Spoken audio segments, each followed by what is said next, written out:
लेकिन मेरे मित्रों, ये महानता की पोल तब खुल जाती है, ये कछुआ मछली बारह को तो ईश्वर मान लेंगे, कुत्ते को काल भैरव मान लेंगे, चूहे को गणेश की सवारी मानकर पूज लेंगे, लेकिन जब इनके बगल में हमारा कोई दलित भाई बैठ जाता है, इनके खाने को कोई पिछड़ा छू लेता है, तो इनके धर्म की नानी मानने लगती है, तब इनको बुखार आ जाता है। मैं तो कहता हूं उसमें बहुत सारी चौपाइयां ही नहीं, बहुत कुछ गड़बड़ है।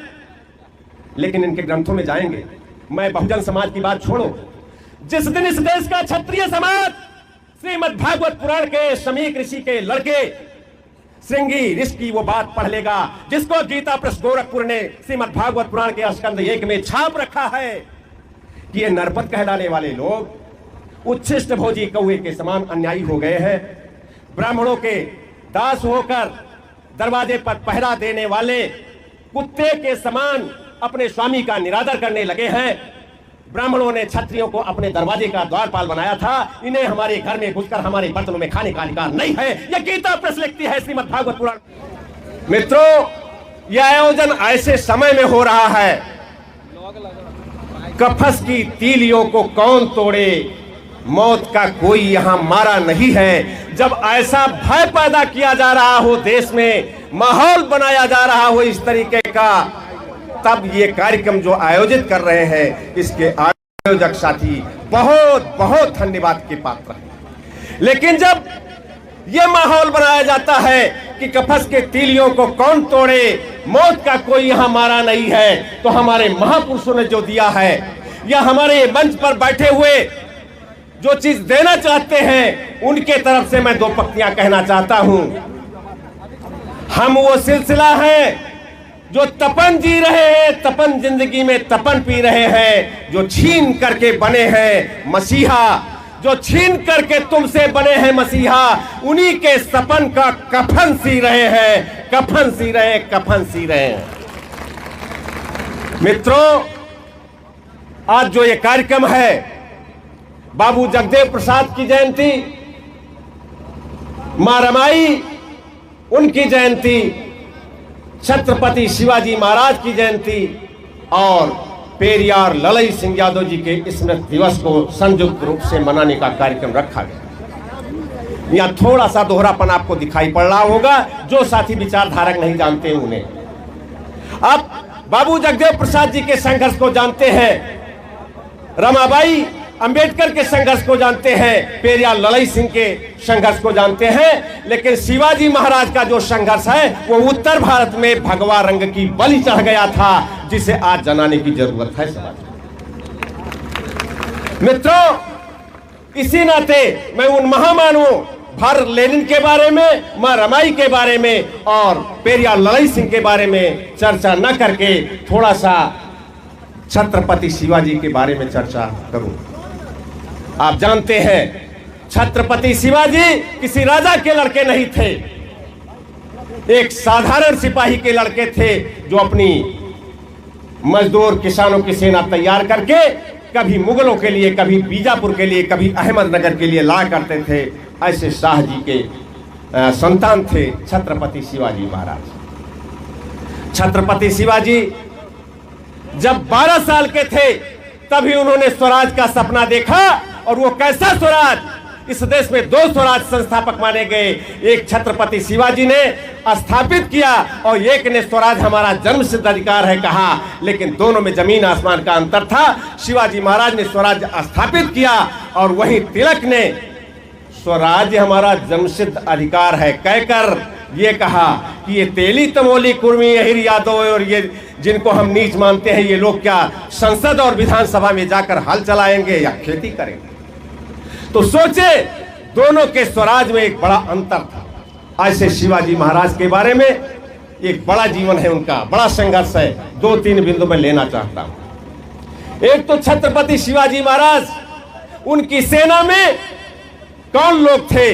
किसान थे, मजदूर थे, कोली थे, महार थे, मुसलमान थे। ये किसान थे, जाधव थे, मोरे थे, धनगर थे, ये लोग उनकी सेना में थे।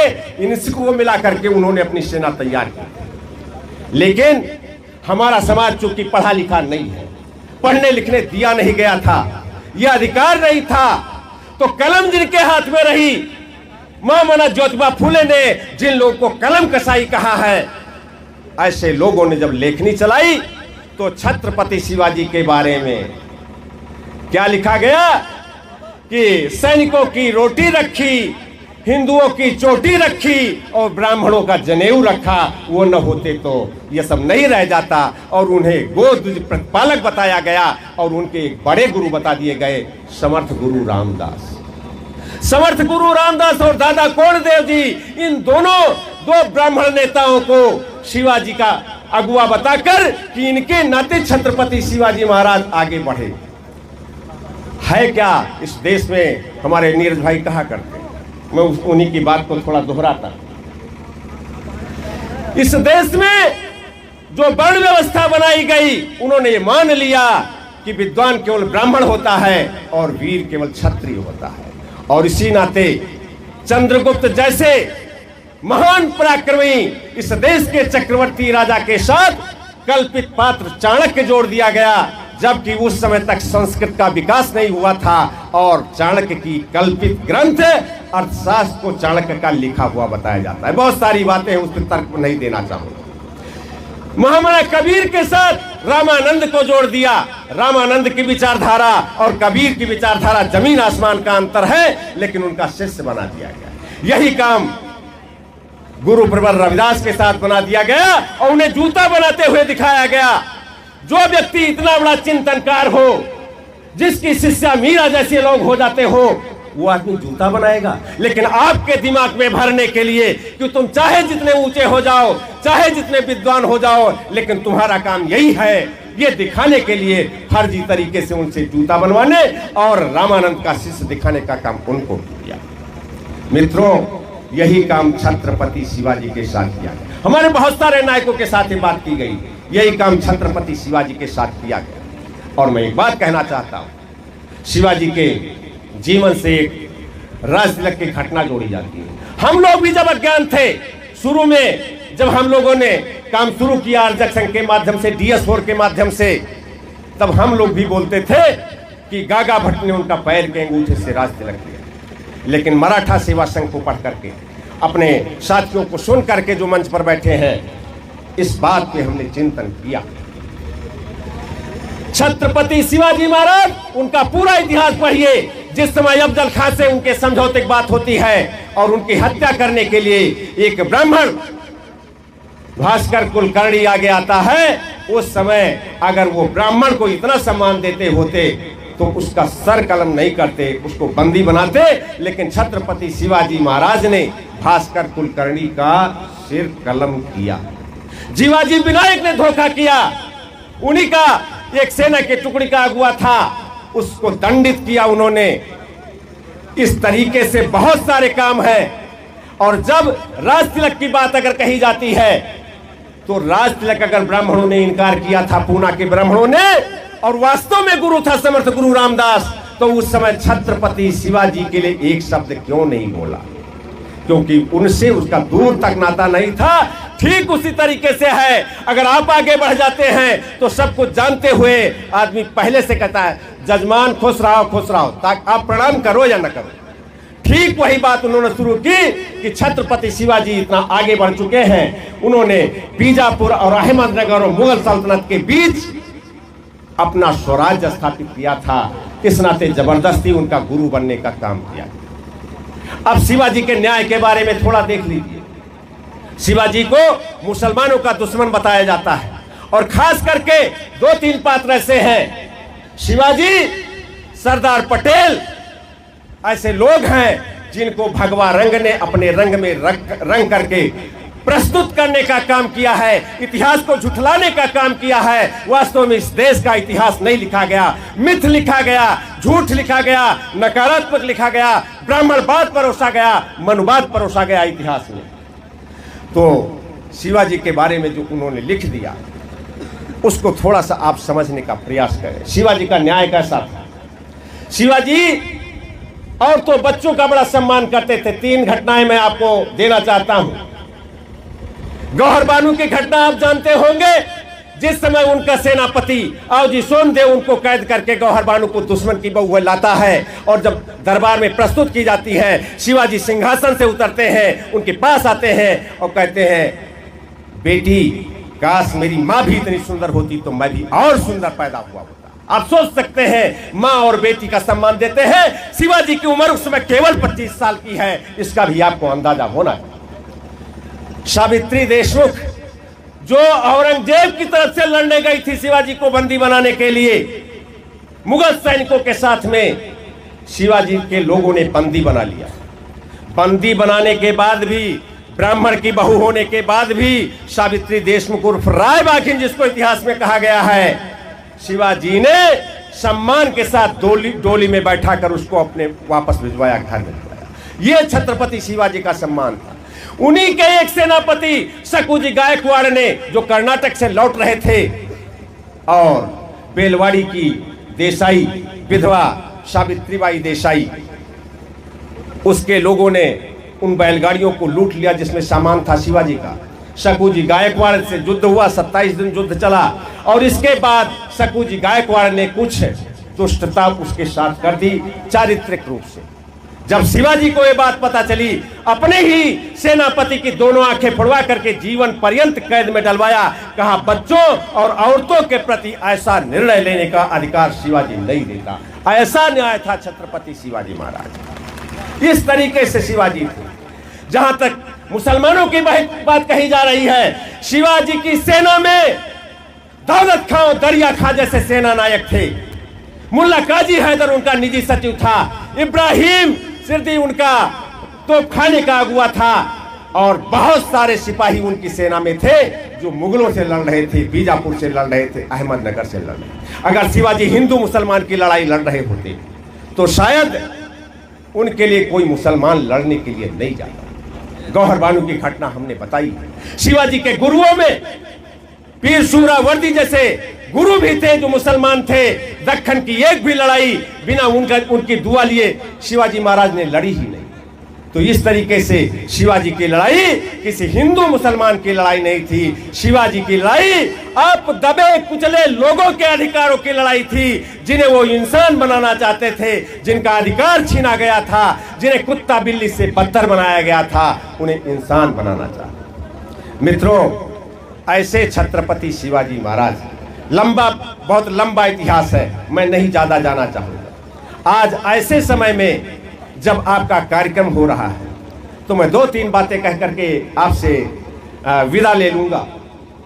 सीधी सीधी बात कही जा रही, बड़ा तहलका मचा हुआ है और कहा जा रहा है कि सिए राम मैं सब जग जानी, करहु प्रणाम जोर जुग पानी। हम दुनिया के केवल मनुष्यों में ही नहीं, कीट पतंगों में, जानवरों में, पक्षियों में भी सिए राम का दर्शन करते हैं। हम विश्व बंधुत्व वाले लोग, ये विश्व बंधुत्व वाले लोग बात तो बड़ी अच्छी करते हैं, बड़ी अच्छी लगती है।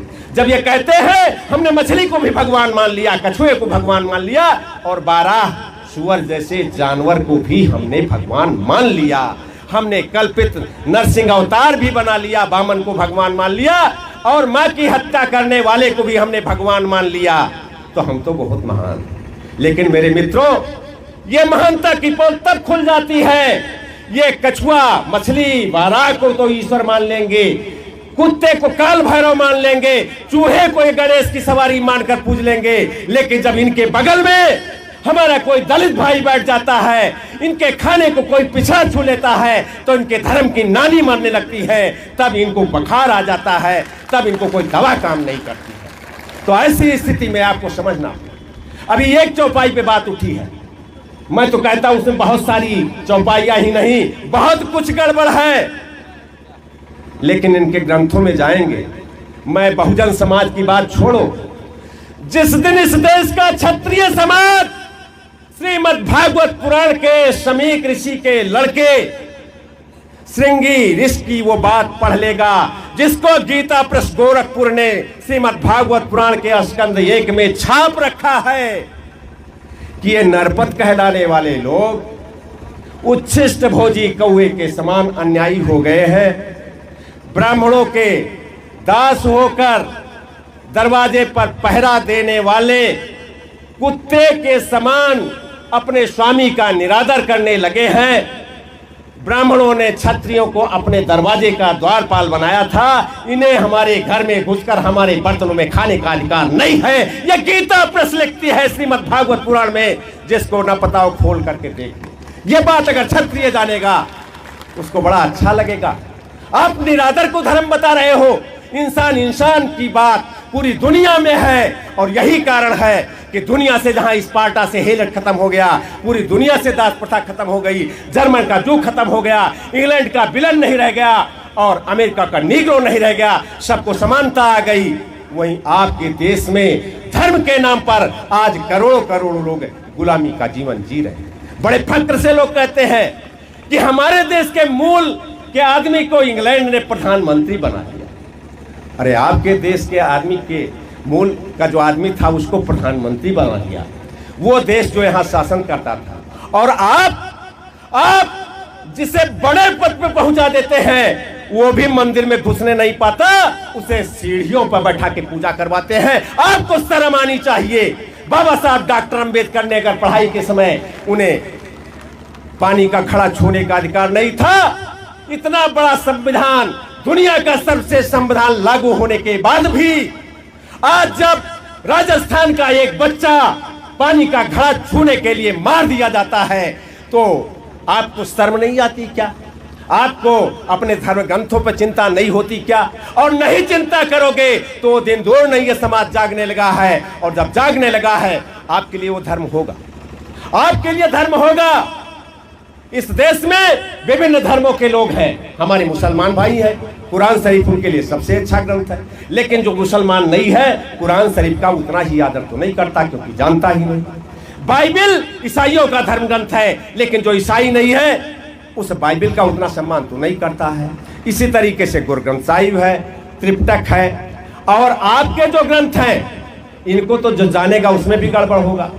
तो हम कहते हैं आपके लिए भला होगा, यह आपका धर्म ग्रंथ होगा, लेकिन हमारे लिए सबसे बड़ा धर्म ग्रंथ अगर कोई है तो भारत का संविधान है, जिसमें ब्राह्मण, क्षत्रिय, वैश्य, शूद्र, इस देश के नागरिक, अल्पसंख्यक, स्त्री, पुरुष, यहां तक कि विदेशियों के भी अधिकार सुरक्षित हैं। और इतना ही नहीं, इस देश के जानवरों के, पशु पक्षियों के, नदियों, तालाबों, पहाड़ों के अधिकारों की सुरक्षा उस संविधान के दायरे में होती है। इसलिए राष्ट्रीय धर्म ग्रंथ भारत का संविधान है, और भारत के संविधान के विपरीत जो भी धर्म ग्रंथ दिखाई देगा जिसमें इंसान इंसान के लिए गाली लिखी जाएगी, समानता की बात नहीं होगी, उस धर्म ग्रंथ को खत्म करने में, फाड़ देने में, जला देने में, खत्म करने में, उसकी निंदा करने में हमें कोई संकोच नहीं है।